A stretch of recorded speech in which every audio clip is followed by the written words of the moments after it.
Hello, everyone, and welcome. Thank you so much for being here today. Delighted to have each and every one of you here with us. Very excited about the conversation we're going to have today. Lots of you there. So what I'm going to ask you to do, and some of you are already seeing that, please do use the question panel on your screen to ask questions as we go through. This will be very, very important because I will monitor that all the way through the conversation, make sure we're getting those questions answered. Unfortunately, because there are so many of you, you are in mute mode. Wish I could unmute everyone. There's simply too many to manage that. So what are we talking about today? Coaching for trainers. What does that really mean? So some of you are already certified as coaches, and you'll be seeing some information that's familiar with you.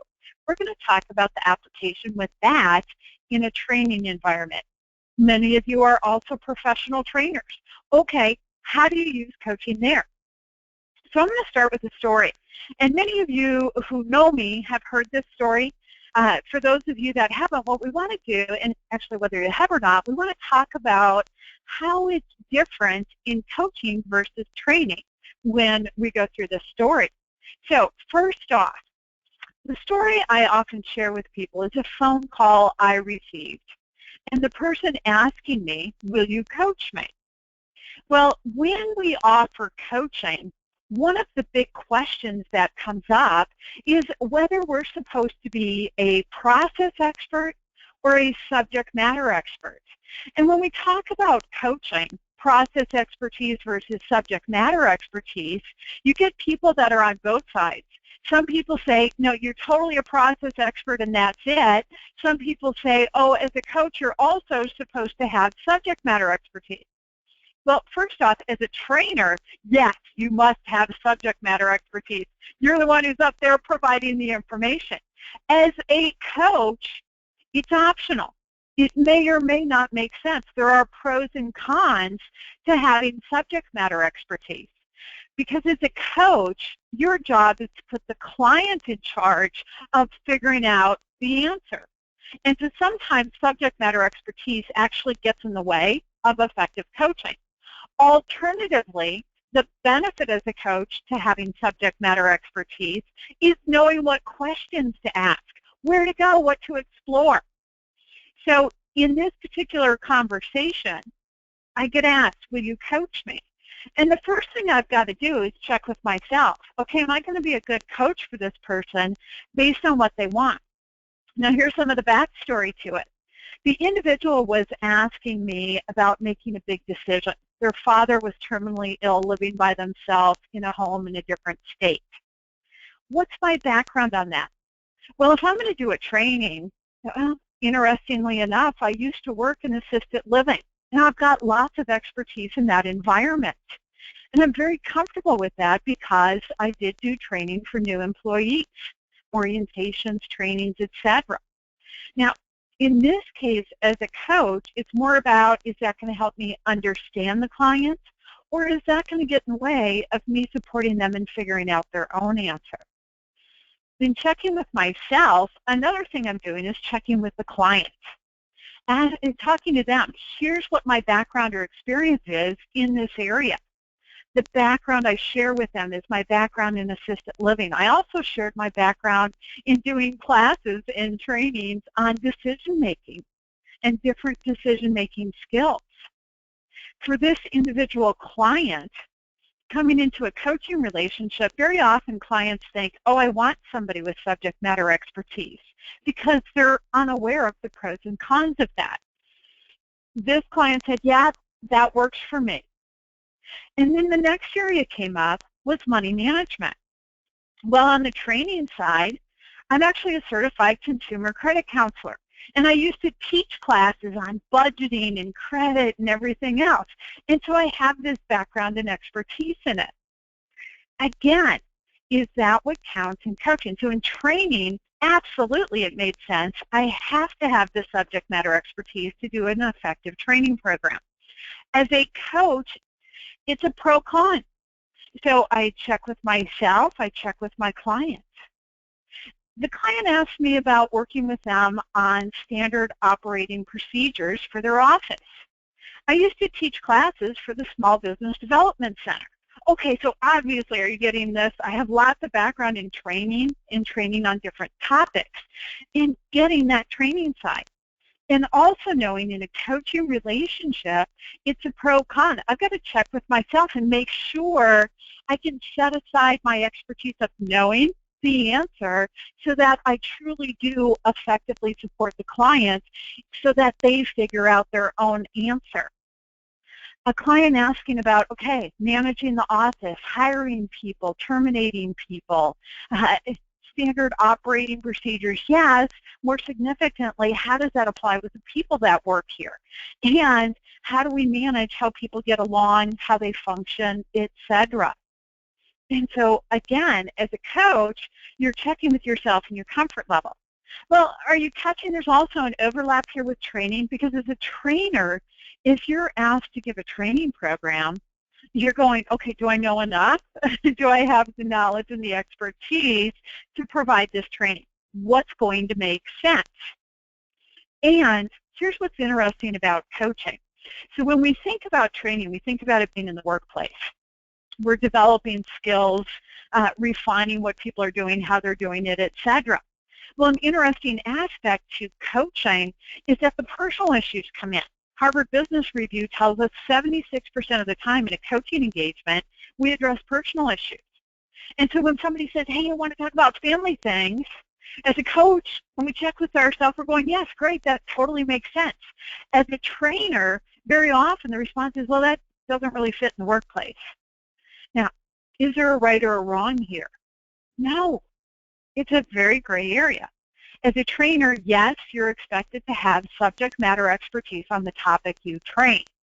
As a coach, it's less significant. What's most important as a coach is that you have process expertise, that you are there and able to very effectively support them in their exploration and in them finding their own answer. Okay. So, in terms of the conversation here today, what do you want to be paying attention to and get out of? Well, we're going to define coaching. We also want to differentiate coaching from other roles, specifically training, facilitation. We're going to list the 11 coaching competencies. We're going to talk about coaching itself and coaching ROI. And then we're going to play with some of the content that is learned in a coach training program and how it applies when you're the trainer. So adjusting to personalities using assertive communication and setting goals with toward internal and proactive focus.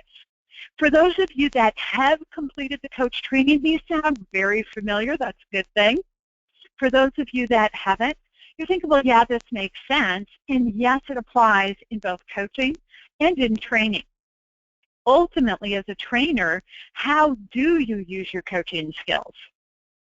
So where are we going in terms of getting there on the learning objectives? We'll start with the definitions. We're also going to explore coaching as an area of expertise based on the model from the ATD, Association for Talent Development. Some of you are familiar with the old acronym of ASTD, which stood for American Society for Training and Development. It's now called ATD, Association for Talent Development. And their model of core competencies specifically cites coaching. So we're going to see it. Then we're going to talk about blending the roles of coaching and training. And we're also going to talk about separating the roles of coach and trainer. Okay. First off, the definition of coaching. And again, many of you have heard this. For those of you who haven't, check out the words in this definition because they're very, very insightful in terms of what we're getting at. So coaching, and by the way, this definition comes from the International Coach Federation. I'll give you more on that organization in a moment. Coaching is a strategic partnership. So check out that language. If I'm a trainer, my job is to be the subject matter expert and to provide very specific information. There is a defined objective in terms of developing specific skill sets, knowledge base, etc. As a coach, it's really different because it's a partnership, and my job as a coach is to empower the client and then keep going, to clarify their own goals. So instead of me determining the goals when I'm in the role of trainer, and I'm supposed to have defined objectives if I'm a trainer, as a coach, I put the client in charge of figuring out their goals. As a trainer, I'm the one who's coming up with the plan for how the training is delivered and what the process is for practicing skills, applying it, learning. As a coach, I put the client in charge of figuring that out so that they create their own action plan. They identify their own obstacles and figure out how they're going to move past them. And ultimately, it's about them achieving what they want. You see, when I go into a training, I have a very specific purpose for providing this training. We're going to teach this information. And that goal is determined before we even get to know who's in the room and start the process. In a coaching relationship, that goal is defined by the client. And they define it during the relationship, and sometimes they change their mind along the way. So, very different application. I mentioned that I tell you more about the International Coach Federation. For those of you that are professional trainers, here's a way to consider it. ATD, the Association for Talent Development, is to training what the International Coach Federation is to coaching. Some of you are also SHRM, Society for Human Resource Management. The International Coach Federation is to coaching what SHRM is to human resources. So whatever your profession chances are, you have a nonprofit professional membership organization that you belong to. In coaching, the biggest one internationally is the International Coach Federation. That's our gold standard. Okay. Digging into the definition of a trainer. A trainer, or doing training, is teaching a person or an animal a particular, and by the way, I think I qualify as an animal, teaching a person or animal a particular skill or type of behavior.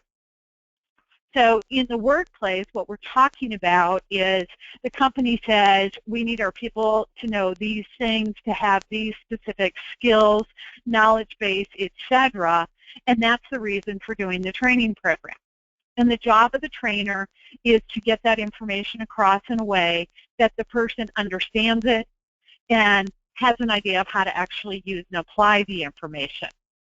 Now, a facilitator, nuance to this. A facilitator does go in with a specific outcome in mind. They know where they want to be by the end of the conversation. The difference is it's indirect or unobtrusive assistance. So whereas a trainer is very much direct and clear on here's the information, how it works, a facilitator is more unobtrusive, really putting them in that space of, okay, have this conversation, talk about this, go in this direction. The facilitator does know where they want to end up at the end of the conversation. How is that different from coaching? Well, if you have a coach, they have no idea what the outcome is going to be. They go into that conversation saying, well, the client is the one who's going to choose what the outcome is and how they want to get there. And so that's very, very different. Now, I mentioned earlier the ATD model. This is their model for core competencies for anyone that does training, talent development, etc. And if you look close, I know that it's hard to see on the screen sometimes, right there on the model, and I've circled it and highlighted it, is the word coaching. It is considered a competency that is expected of trainers and talent development professionals.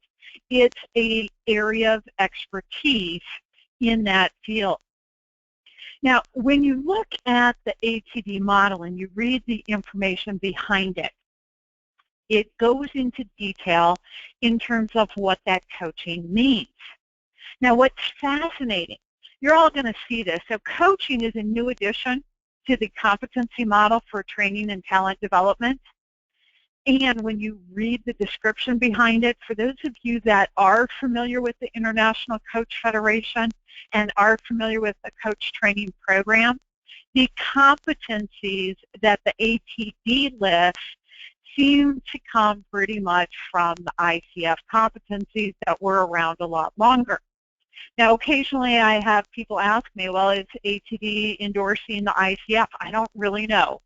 What I do know is that if I read the information they put out on their model of competencies and I look at it, you're going to see how closely it parallels the International Coach Federation competencies model for coaches. So first off, ATD says meet ethical guidelines and professional standards. Establish the coaching agreement. Establish trust and intimacy with the client. Display coaching presence. These are all just the same. Demonstrate active listening. Ask powerful questions. Now what's happening here, and you'll see the ICF model, is that in the ATD model, they use language that is very much tied to determining the learning objectives.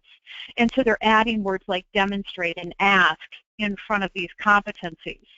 Use direct communication. Create awareness. Design learning opportunities. Develop goals and plans. Manage progress and accountability. So what's here is basically the ICF competencies for a coach with very slight tweaks to what those are. So you will see that coming up. Okay, if you're going to blend the roles of coach and trainer, what does that mean? Well, if somebody is doing a training program, and those of you who have taken the coach training hopefully noticed this as you went through the program. When you're training, you use coaching skills.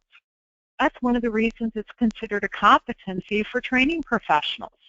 So, for example, in a training program, the trainer will ask questions.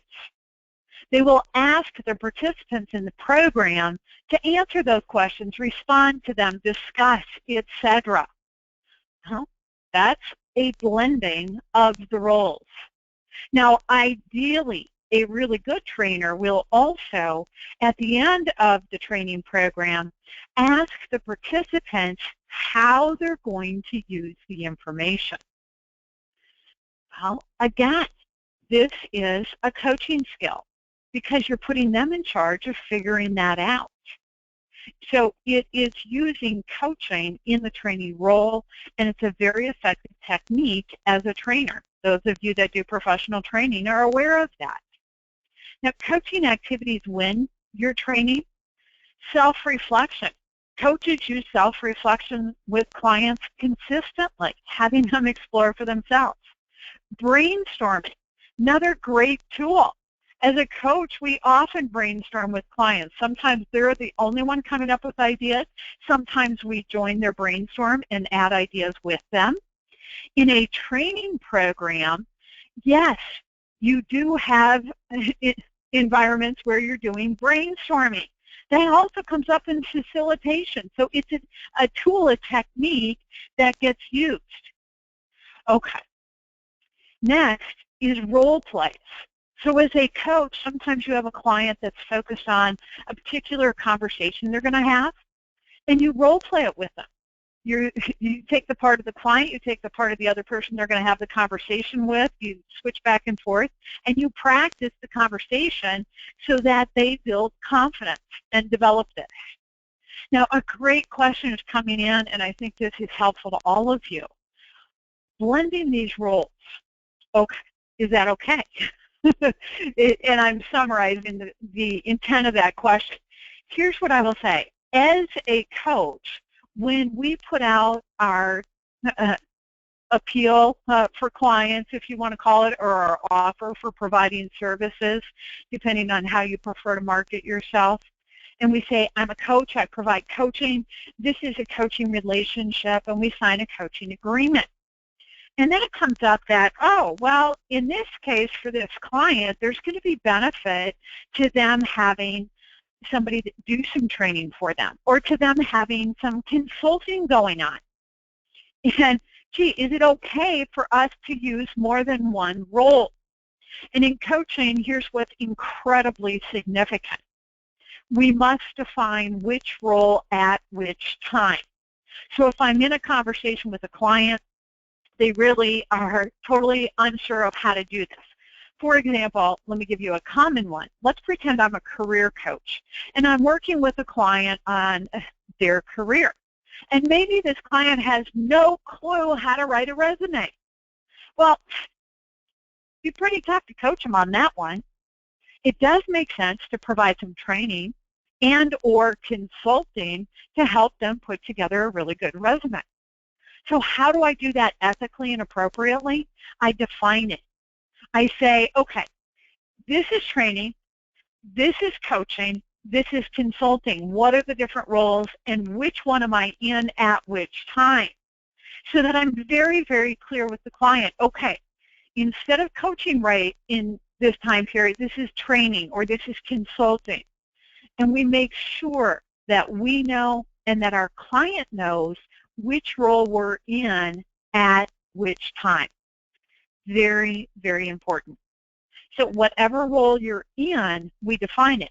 Now, is that different in training? Well, yes. Think about it this way. As a trainer, you're going to use those coaching skills in training. Do you interrupt your training program and say, hey, I'm using a coaching skill right now? No. It's simply part of what you do as training. In coaching, we do interrupt the conversation and make sure there's clarity in terms of the role. So it's different in that way. More on separating. We get very specific when we have these conversations with people that the time for training is this and the time for coaching is this. And we clarify it, we identify it, we name it, and have that conversation with them so that the person we're working with is very clear, hey, this is the time set up for training, this is the time set up for coaching. It's very important that we define that so the client knows. Okay? Another related question came in, can you advertise or market for more than one of these roles? Yes, you can. Be very clear on what it is. This is one of the big challenges. Think about it. The client says, okay, I'm going to hire a coach, and they don't really know what a coach is or what the role is. And this becomes a challenge.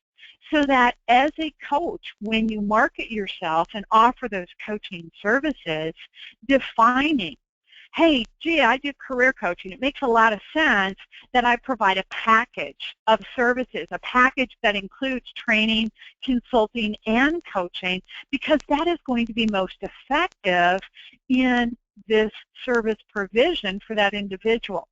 And so, yeah, you can market that, be clear what the roles are, and what the mix is, which one went. All right, let's go further in terms of coaching itself. So we're going to talk coaching competencies, and you're going to have the opportunity to see for yourself how closely the ATD competency description of coaching parallels that of the ICF. We'll talk about different types of coaching. We are going to get into the return on investment. Then we're going to move into some basic coach training concepts. So defining what isn't a coach, what is a coach, and then some of the skills for excelling as a coach that are also applicable as trainers. Okay, the core competencies from the International Coach Federation are sorted into categories. And it starts with the foundation, setting the foundation. And you build on that by co-creating the relationship, and you build further with communicating effectively, and then ultimately with facilitating learning and results. Now check out how closely they match. So for setting the foundation, the competency from coaching, and my apologies, these are in reverse. I'm going to pull them all up. I want you to read from the bottom of your screen going up. It's almost identical when you look at the ATD competencies. So ATD said, meet ethical guidelines and professional standards. Well, guess what? At the bottom of your screen, number 1, meeting ethical guidelines and professional standards. Now, what does that mean as a coach? It is different from training in this way. The code of ethics is different, very specifically.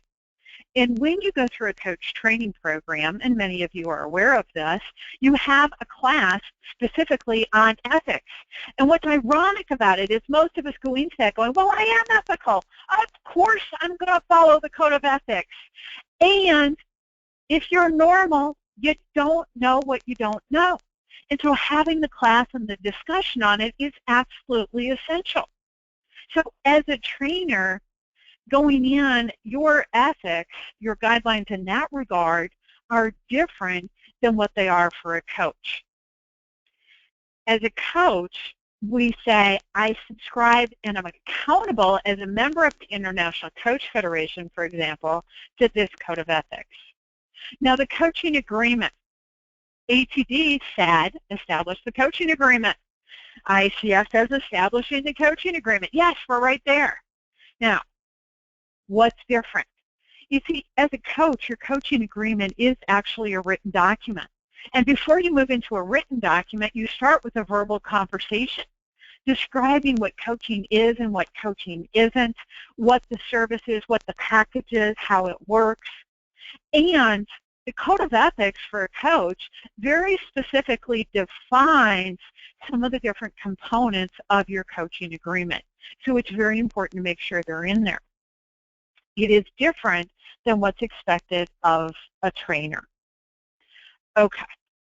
Establishing trust and intimacy with the client. What does that mean for a trainer as compared to a coach? Because in training, the description says establish trust and intimacy with the client. Here we go. Establishing trust and intimacy with the client. We've got the same thing. In training, that trust, in many ways, is by definition. You're the trainer, you're in front of the room. It's expected. And because of that, you basically command it because you expect that respect. Now, what about the intimacy? Well, very different in a coaching relationship. You see, in a training program, you do want people engaged in the conversation, participating in discussion and various activities. In coaching, intimacy is very different because people share with you one-to-one some very personal details in terms of what they want with their career, their work, how they're doing it, etc. So the intimacy goes to a different level. Now, where it's similar is if you provide group coaching services, because in a group, that intimacy is at a different level than it is with an individual. So you do get the overlap there. Coaching presence. So the ATD model adds the word display coaching presence because that fits with how you write learning objectives. The ICF model says simply coaching presence and provides the definition of what it is and how it works. In coaching, presence means being in the moment. In the ICF description, they talk about dancing in the moment, a level of flexibility that goes far beyond what happens in a training room. Because as a trainer, you're expected to have an agenda and to follow it and meet those learning objectives. Whereas in a coaching relationship, that presence is about going with the client wherever they want to go, because they're the ones who determines the direction of the conversation. Now, active listening, powerful questioning, and direct communication, these are the communication competencies. With each of these three, the ATD description, again, adds that specific language that makes it a true learning objective. So they say demonstrate active listening, ask powerful questions, use direct communication. For the ICF, when they define these competencies, they dig into it, they break it out. And the bottom line is this: as a coach, you're listening to what people say and what they don't say. As a coach, you rephrase what people say. Well, do trainers use that sometimes? Sometimes you have a discussion going on in the training room, somebody says something, and the idea of rephrasing is to make sure everybody in the room heard it and understood it, to clarify it. Whereas in the one-on-one coaching relationship, the idea of rephrasing it, yes, to make sure the coach understood and to support the client in their own clarity and to make sure the client knows that you really did hear and understand. Powerful questioning, very different in training than in coaching. Now, do we use coaching questions as trainers? Of course we do, because coaching questions are different. They're unique in how they're worded, what the phrasing is, and they are very effective in training programs.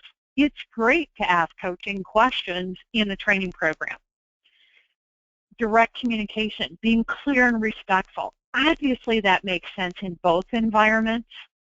Creating awareness. Okay, as a trainer, the way I create awareness is by providing new information, facilitating different learning activities. As a coach, the way I create awareness is by having the client explore and think out loud, and I challenge their thinking and I expand their thinking. So the awareness is truly different. Designing actions. Well, as a trainer, it's my job to make sure we have the actions laid out, we have a design in place, etc. As a coach, it's different in that the client is the one deciding their own actions, and the level of freedom and empowerment that is given to them in creating their own actions. Planning and goal setting, here's an interesting one. As a trainer, yes, I go in with a plan, specific goals, outcomes, defined objectives for the training program. As a coach, I go in saying to the client, hey, how do you want this relationship to work? Hey, what do you want to get out of how we do work together?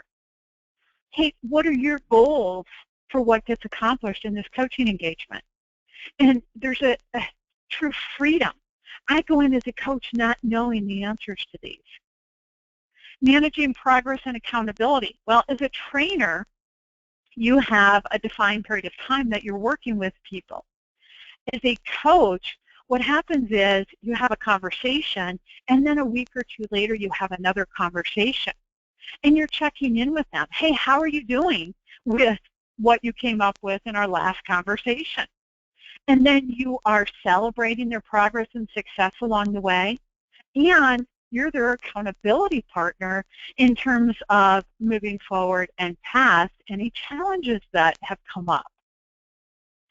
Now, coaching itself, very much like training, is applied in all different areas, all different spaces or arenas, whatever you want to call it. So for example, life coaching.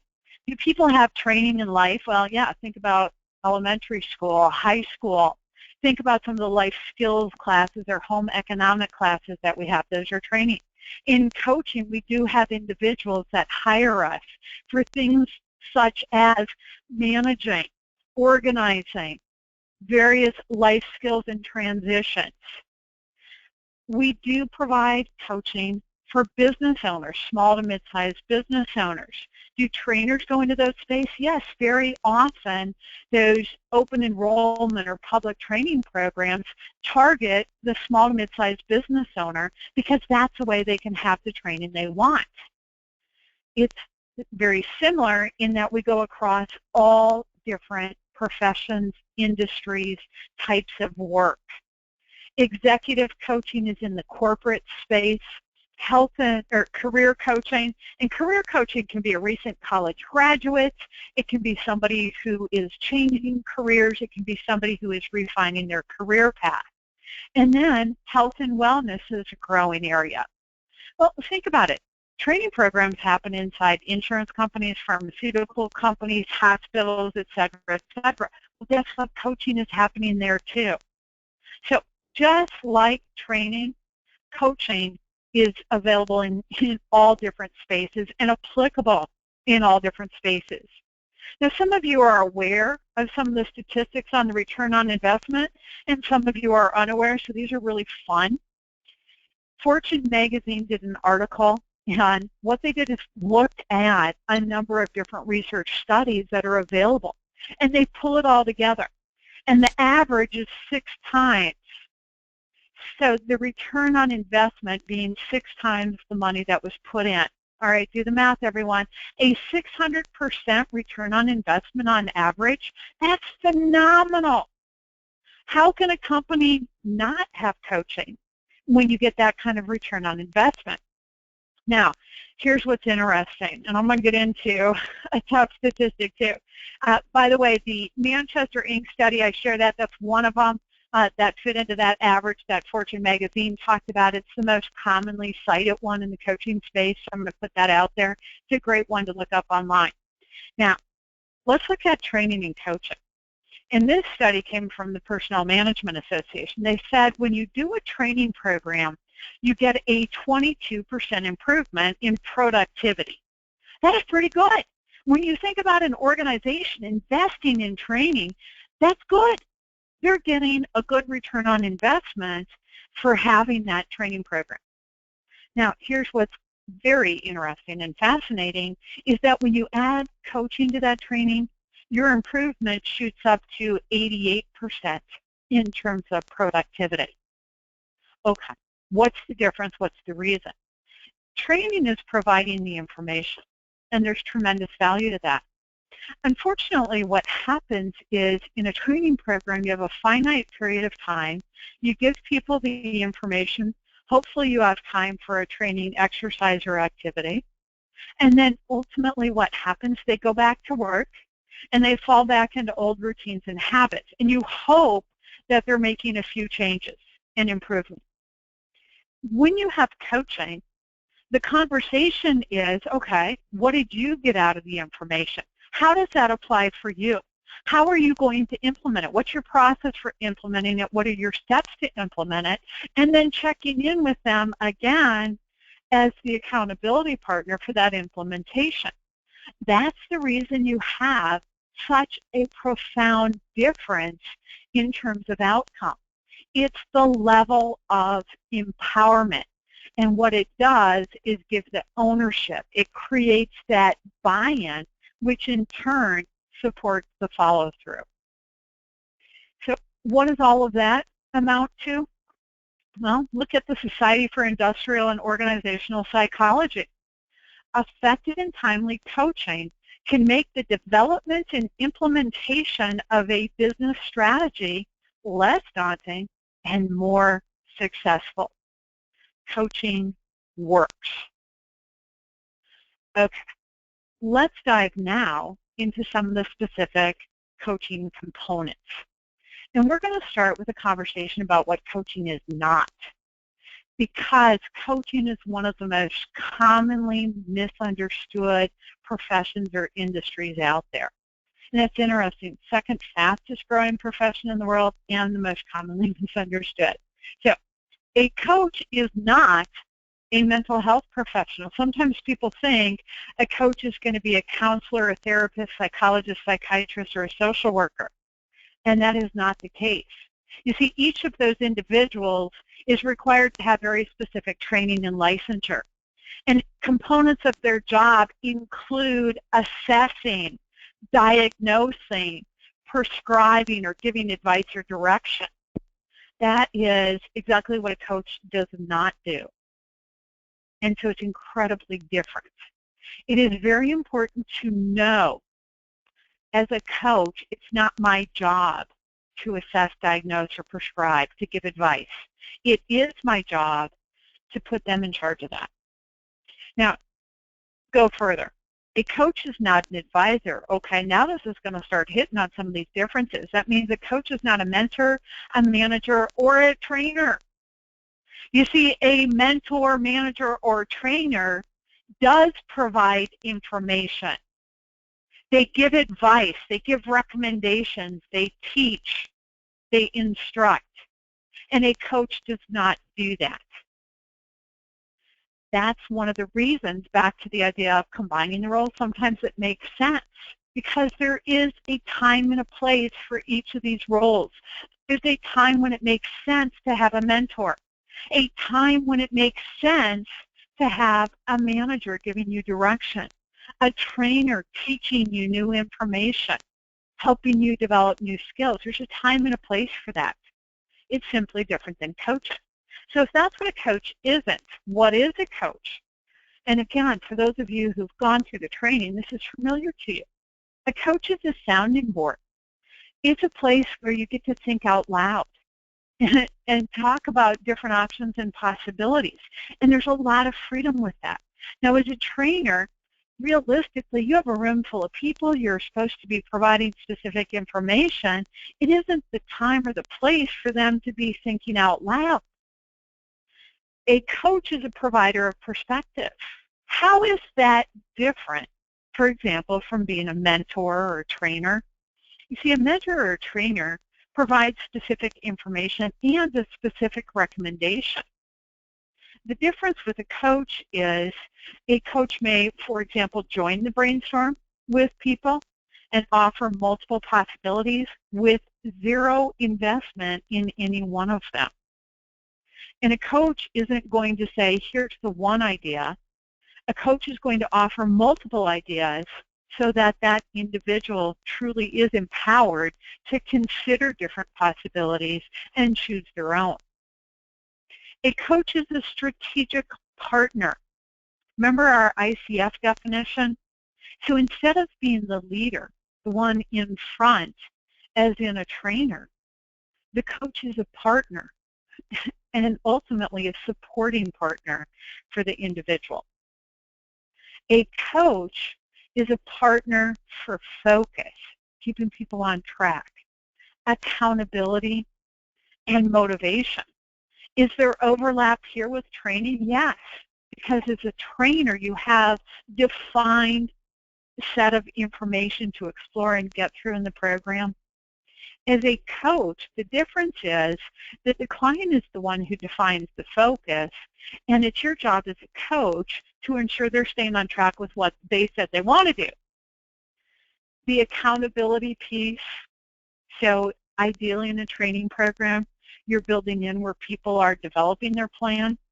The difference is with coaching, you have the opportunity to follow up with them. It's built into how the relationship is designed. Motivation, does that come up in both places? Well, of course it does. Because as a trainer, you want to motivate people to engage with this information and think about implementing it. As a coach, you're working with that client so they maintain their motivation and continue to buy in and follow through with what they're talking about. So how does a coach really make a difference? Well, in exploring the possibilities. In training, you have a finite period of time. As a coach, by exploring multiple possibilities, it's challenging and expanding thinking. Now, in terms of creating solutions, when you're a trainer, you're the one who is creating the solution, whereas as a coach, you're putting the individual client in charge of creating their own solution. The planning. As a trainer, you're doing that ahead of time. As a coach, you're putting the individual in charge of the planning. Using the plan. As a trainer, yeah, of course, that's what the program is. You're using your plan for it. As a coach, you're asking the client. And you're their accountability partner in terms of ensuring that they're using the plan. The intention behind it. As a trainer, that's defined by you and by the company, the organization that is doing the training program. In a coaching engagement, the intention is defined by the individual client. The coach is there supporting them in terms of moving toward that, designing their action. Yes, they design it, and then following through with it. So, key differences. Now, what's exciting in terms of both training and coaching is coaching is a tool. It's a bridge between planning and training and then the actual effective implementation, because the focus in that coaching relationship is to work with the client on them developing their plan and applying it. So great question that came up on what if we want to have a coaching style of management in an organization? So the concept here, very basically, and then I'm going to offer something else to you, the concept here is that the more a coach empowers the individual, the more they own it, buy in, and follow through. In an organization, to a degree, a manager can do that. And where they have the ability and the flexibility to empower the individual to do their job in the way that makes it effective for them, that's going to make a difference because that's going to empower that individual. Look at all the studies. When somebody's in an organization, what makes a difference in terms of engagement and productivity and how long they stay with the company? It's when they're empowered and have ownership and input in terms of how they do what they do. Now, I mentioned I was going to offer something else. We do have a white paper available on starting and implementing a coaching program in an organization. And it'll give you some great insight in terms of that coaching style of management. Addition to that, each year we put out a book called Coaching Perspectives. Well, in Coaching Perspectives 4, there is actually a chapter on creating a coaching culture. So that's another resource that's available to you. Hopefully that's answering that question. Thank you for that. Good one. All right, let's keep going. I'm going to walk through the model for coaching in a coaching relationship. Now, I do want to define the difference between a model and a process. A model describes how this relationship works, what it's like, the interaction, and how it flows. The process is a step-by-step what happens during the engagement. We'll give you both. Now, some of you have seen this. So the illustration, the analogy, if you will, is that this coaching relationship is like a staircase to success. Now, when you build the staircase, the first thing you do is build the framework, the foundation, if you will, so that you have a place to put the steps.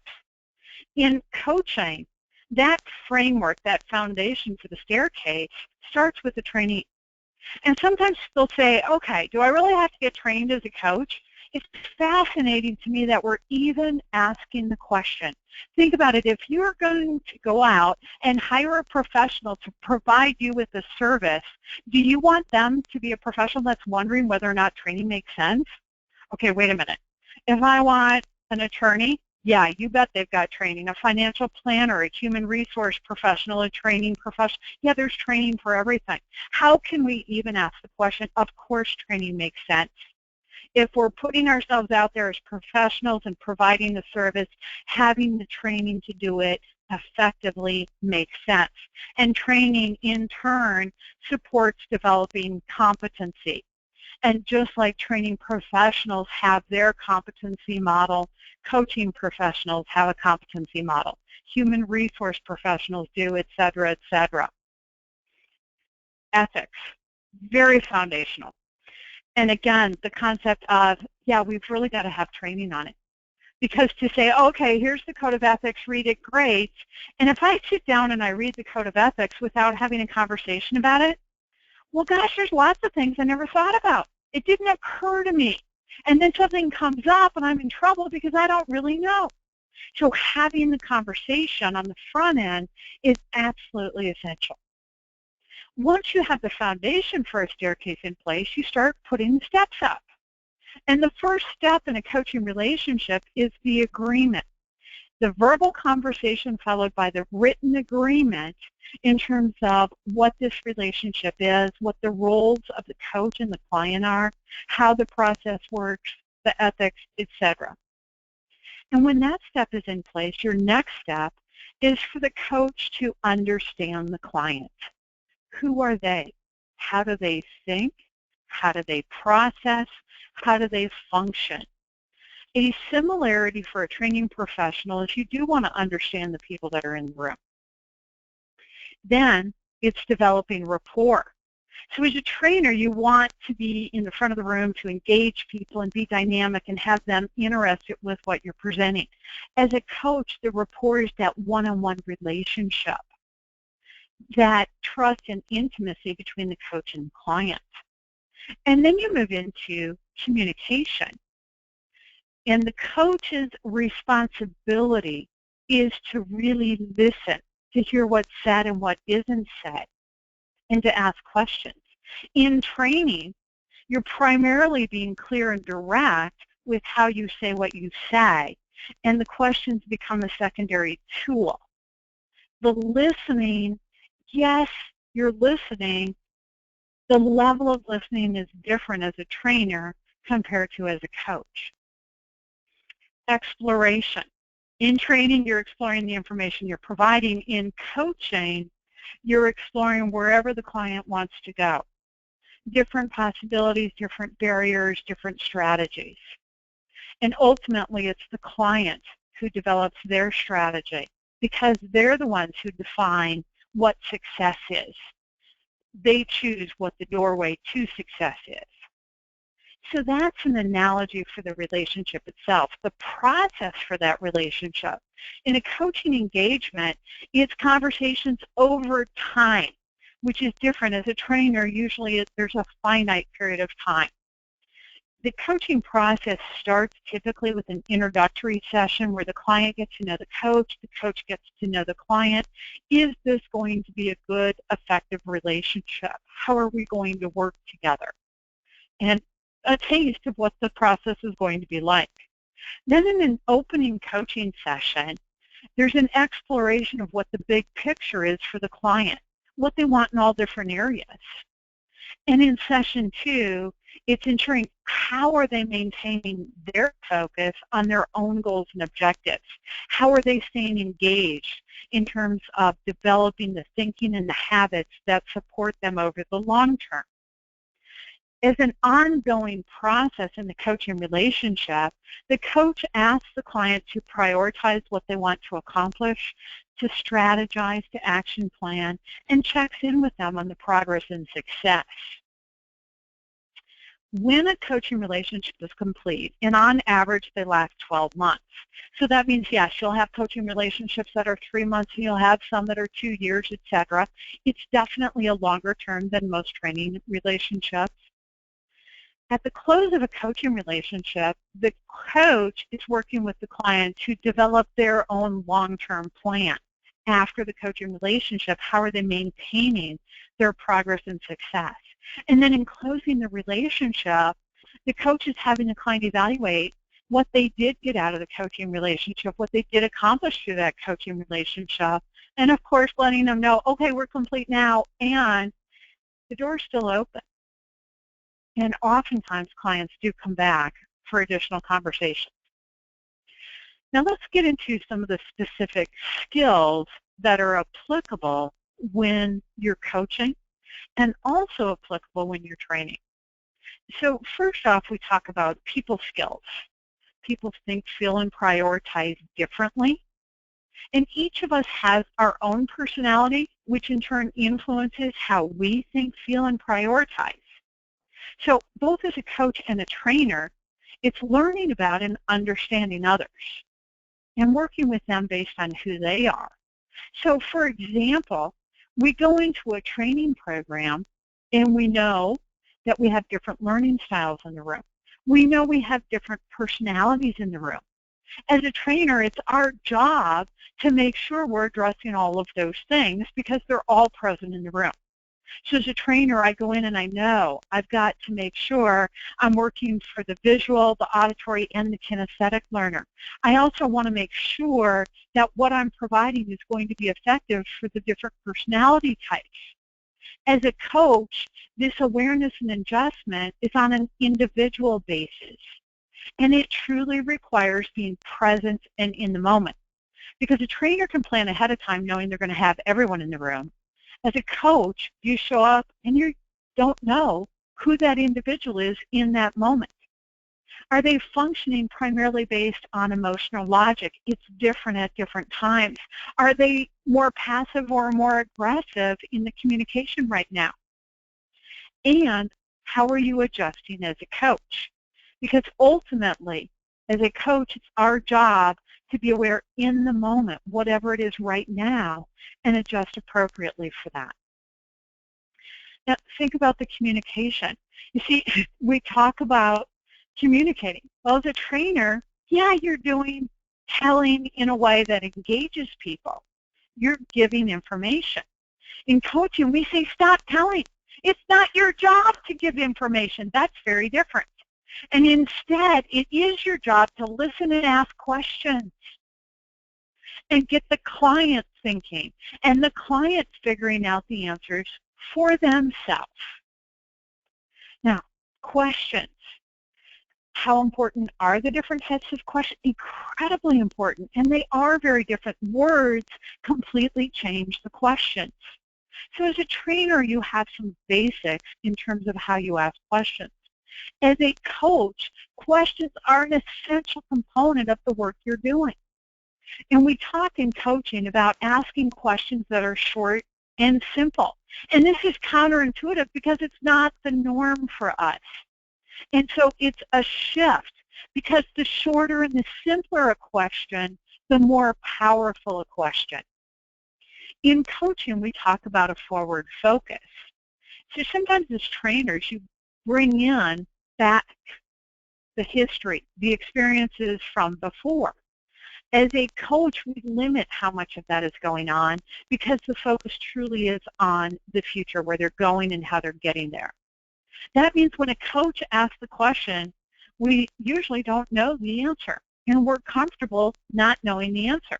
When a trainer asks a question, they typically know what the answer is and what answers they're looking for, and that's different. Now, in coaching, our questions predominantly start with what and how, because those are open-ended questions. Now, another very, very significant part of coaching is that forward focus. So we talk about the difference between moving towards something versus moving away from something. And it's fascinating how normal it is for people to talk about what they don't want.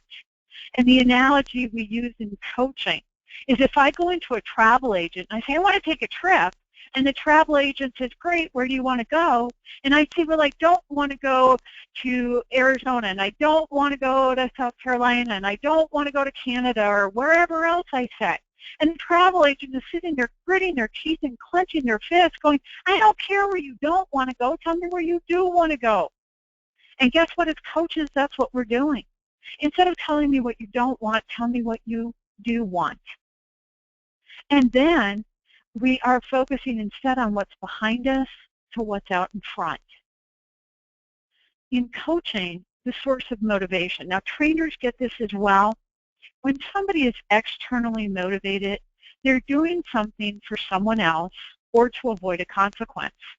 And yeah, that comes up. One of the reasons we do training is because, okay, there's a problem here, and we got to fix that before it's even bigger.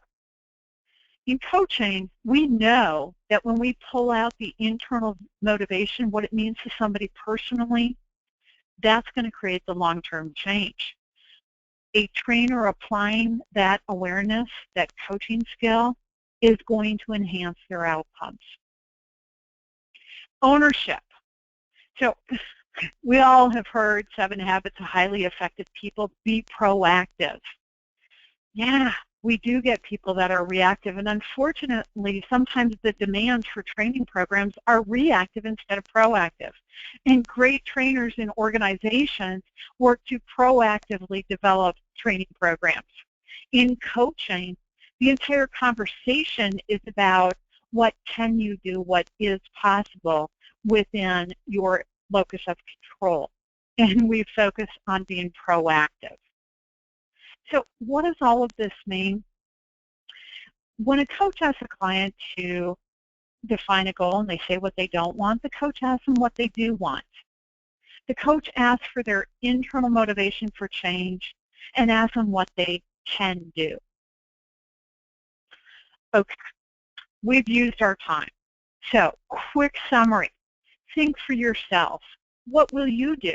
What will you do in terms of coaching as a competency for you? Applying coaching when training. Think about the specific skills and how they do support your work as a trainer. Think about coaching as a competency in your own career. The skills specifically that we added additional detail to were that conversation on adjusting personalities, using the assertive communication, and the way we set goals, all specific to what is fully developed in a training program for coaches.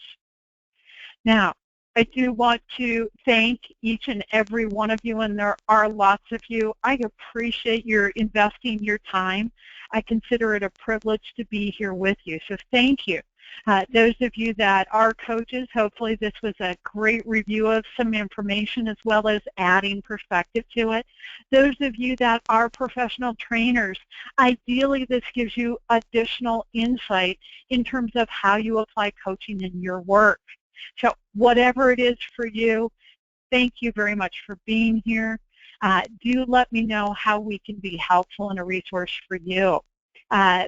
Question you were asking here was, okay, are you going to have access to these slides? Here's what's going to happen. Each and every person that registered, I will send out an email giving you a link to the recording on our YouTube channel so you can come back and watch it again. So that's how you'll have access to it. Definitely appreciate all the thanks and the comments and the feedback in the question panel. Thank you. Appreciate that. I do believe we've managed to incorporate answers to your questions as we've gone through. Happy to take any additional questions. If somebody wants to be super duper brave and raise your hand, I can unmute you so you can come on live and ask that. I am getting your messages for those of you that have other things scheduled. Yes, please go. Thank you for being here. Let me know how we can be helpful in the future. So looking forward to speaking with all of you again soon, and thank you, everyone.